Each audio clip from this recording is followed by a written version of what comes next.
కాదు అది కూలడం. కాంగ్రెస్ వాళ్ళు నాగార్జున సాగర్, శ్రీశైలం, శ్రీరామ్ సాగర్ ఇవన్నీ కంపేర్ చేస్తున్నారు. అసలు అవన్నీ సంవత్సరాలు ఇక్కడ మళ్ళీ చెప్తున్నా, ఎన్ని సంవత్సరాలు ఇవన్నీ రోజులు ఉన్నాయి. వీళ్ళకి ఏమన్నా తలకాయ ఉంటే డ్యామ్ కున్ను బ్యారేజ్ తేడా తెలియకపోతే ఇట్లా.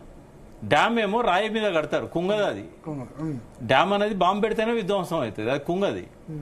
బ్యారేజ్ అనేది ఇసుకలో కడతారు.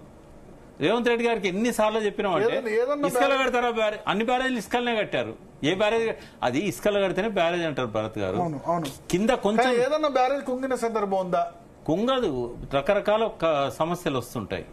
అన్ని బ్యారేజీలలో కూడా ఫస్ట్ 3-4 years స్టెబిలైజ్ కావాలి కదా. మెయిన్ గా అంటే ఇప్పుడు మీరు నా గురించి అని కాదు, ఒక నీటి రంగ ఎక్స్పర్ట్ గా మూడింటి మధ్య డిఫరెన్స్ చెప్పండి. డ్యామ్, బ్యారేజీ, రిజర్వాయర్. కామన్ పబ్లిక్ అర్థం కావాలి. ఎందుకంటే చాలా మంది ఇప్పుడు నీళ్లతో ప్రతి తెలంగాణ వాసికి కూడా సంబంధం ఉంటుంది, ఉండబోతుంది. ప్రతి వాళ్ళకి తెలియాలి what is dam, barrage, reservoir. ఇప్పుడు ఎక్కడైతే స్టోన్ ఉంటుందో నీళ్లను నిల్వ చేయడానికని ప్రయత్నం చేస్తారు. అయితే డ్యామ్ అనేది ఏదైతే ఉందో చాలా చెక్కు చెదరకుండా పటిష్టంగా ఉంటుంది, రాయి మీద కడతారు కాబట్టి. ఎక్కడైతే నదిలో రాళ్ళు ఉంటాయో, డ్యామ్ అయినా బ్యారేజ్ అయినా నదిలో కట్టేది కదా, కానీ రాళ్ల మీద కట్టేది డ్యామ్. రాళ్లు లేని కాడ ఇసుకల కట్టేది బ్యారేజ్. మళ్ళా ఇసుకల కింద ఎక్కడ గట్టిగా వస్తుందో అక్కడ దాకా పోరు. ఈ రకరకాల సీకెండ్ పైల్స్, షీట్ పైల్స్ ఇట్లాంటివి పెట్టి వాటర్ ను రెసిస్ట్ చేసే నిర్మాణాలు పెట్టి ఒక 20 మీటర్లో 10 మీటర్లో కిందికి పోయి ఆ పైన బ్యారేజ్ కడతారు. సో ఇప్పుడు నాగార్జున సాగర్ గానీ, శ్రీశైలం గానీ అక్కడ రాతి ఉండే డ్యామ్లు. ఈవెన్ ఎల్లంపల్లి కూడా డ్యామే, డ్యామ్ కమ్ బ్యారేజ్ అది ఎల్లంపల్లి. కాబట్టి స్టోరేజ్లు ఎట్లుంటాయి అంటే అక్కడ రాతి ఉందా? రాయి ఉంది, ఎల్లంపల్లిలో రాయి. ఇక్కడ లేదు. ఇక్కడ లేదు. మేడిగడ్డ గానీ అన్నారం సుందిల్లో రాతి లేదు. రాయి లేదు. ఎల్లంపల్లి ఉందా? ఎల్లంపల్లి కూడా బ్యారేజ్ అని అంటారు కదా. ఎల్లంపల్లి దగ్గర అది డ్యామ్ కమ్ బ్యారేజ్ లాగా కట్టారు. అది రాయి ఉంది కింద, రాతి మీదనే కట్టారు. శ్రీశైలం, నాగార్జున సాగర్ ఇవన్నీ కూడా అవి డ్యామ్స్. శ్రీరామ్ సాగర్ ఇవన్నీ కూడా డ్యామ్, అన్ని డ్యామ్స్. అక్కడ రాతి ఉంది. ఇప్పుడు ఇక్కడ ఏంటంటే మనకు ఒక్క దగ్గరనే ఉంది రాయి, ఇచ్చంపల్లి. అక్కడ ఇదివరకు ఫ్రెంచ్ ఇంజనీర్స్ వచ్చి 1858లో మొదలు పెట్టారు. విష జ్వరాలు వచ్చి చనిపోయారు. తర్వాత అది అట్లాగే ఆగిపోయింది. అక్కడ ఒక్క కాడనే రాయి ఉండే, అది ఇంద్రావతి కలిసిన తర్వాత ఎక్కడ రాయలేదు. మళ్ళీ ఇప్పుడు సమ్మక్క బ్యారేజ్, సీతారామ బ్యారేజ్ కట్టారు, అవి కూడా ఇసుకలనే కట్టారు కదా. అది కూడా కేసీఆర్ కట్టింది. నాగార్జున సాగర్, శ్రీశైలం అక్కడ ఉంది కాబట్టి రాయి ఉంది కాబట్టి రాయి ఉంటే ఇక్కడ కూడా డ్యామే కట్టారు. అన్ని ఎక్కడ డ్యామ్ ఉంటే మళ్ళీ శ్రీరామ్ సాగర్ కింద ఎక్కడ డ్యామ్ కట్టడానికి పెద్దగా అవకాశం లేదు. ఎల్లంపల్లి దగ్గర పాక్షికంగా ఉందంట. అవును, ఎక్కడ అవకాశం ఉంటే అక్కడ. రిజర్వాయర్ అంటే నదిలో కాకుండా వేరే చోట ఉండే స్టోర్. అట్లా కాదు, రిజర్వాయర్ అంటే నీళ్లను నిల్వ చేసేదాన్ని రిజర్వాయర్ అంటారు.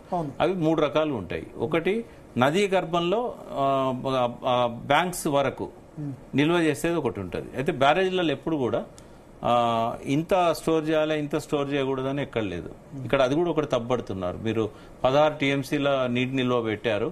బ్యారేజ్ అంటే పీజీ శాస్త్రి గారు మొన్న ఒక దీనిలో పవర్ పాయింట్ ప్రెజెంటేషన్ ఇస్తూ జలసాధన మీటింగ్ లో ఆయన ఏమంటారంటే ఎక్కడ కూడా 2-3 TMCల స్టోర్ చేయాలి.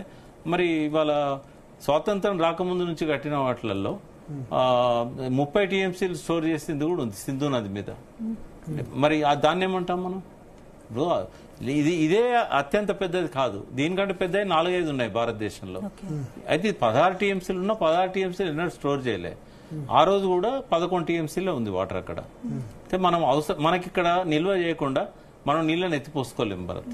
ఖచ్చితంగా నిల్వ చేయాల్సిందే సమ్మర్ లో. మామూలుగా ఫౌండేషన్ మెటీరియల్ పటిష్టంగా లేదు, బ్యారేజ్ లోడ్ వల్ల కాంక్రీట్ బ్రేక్ అయింది అనే వాదన కూడా వినిపిస్తుంది. అదే నేను అంటున్నా, కాంక్రీట్ బ్రేక్ అయినా లేకపోతే ఇంకోటి అయినా 3 మీటర్ల రాఫ్ట్ అమ్మా అది.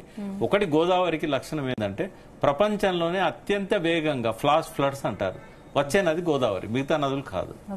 కాబట్టి ఆ ఫోర్స్ వల్ల కూడా కొంత దెబ్బతినే ప్రపంచంలోనే అత్యంత వేగంగా బీహార్ లో అసలు లేదు. దీనంత ఫ్లడ్స్ ఎక్కడ రావు.